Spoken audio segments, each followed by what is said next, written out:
What's going on in Washington this week? Hello, I'm U.S. News Editor Brian Kelly with a look inside our latest digital magazine. First up, President Obama is getting a new friend on Capitol Hill as he embarks on his next 100 days in office. Longtime Republican Senator Arlen Specter of Pennsylvania has defected, switched parties to become a Democrat. Couple that with Al Franken's likely victory in the Minnesota Senate race, and Democrats are poised to have a 60-seat filibuster-proof majority. Still, Specter said he would not be a rubber stamp vote for the Democrats. Two emerging foreign policy challenges are facing Obama going forward: Pakistan and Afghanistan. Our chief White House correspondent Ken Walsh says they could become Obama's toughest fights yet.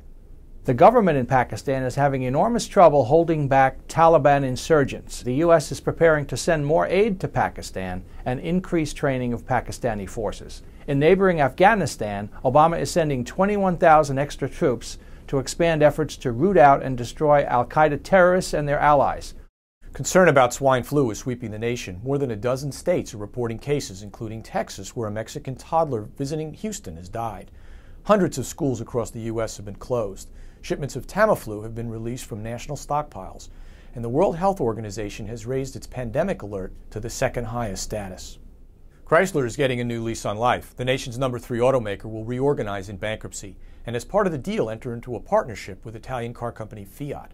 The Obama administration had been looking to restructure Chrysler's debt, but had to put the automaker into bankruptcy to make that happen. And finally, friends of Donald Rumsfeld are stirring up some Pulitzer Prize controversy. It has to do with the award-winning New York Times story claiming that retired generals were co-opted by the Defense Department to promote the war in Iraq. Rumsfeld's allies now point to a Pentagon Inspector General that found the PR effort wasn't improper or even clearly effective. Here's Washington Whispers editor Paul Bedard. They explained that the program the Times hit wasn't anything scandalous.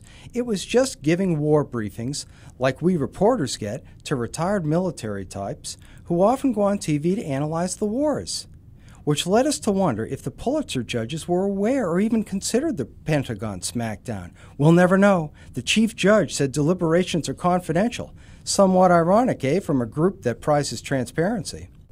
Paul also has a scoop on an unusual supporter of reinstating the draft. So check out the new U.S. News Weekly. Go to usnews.com/subscribe to download the magazine in its new digital format, which now includes a simpler text-only version. And see you next week.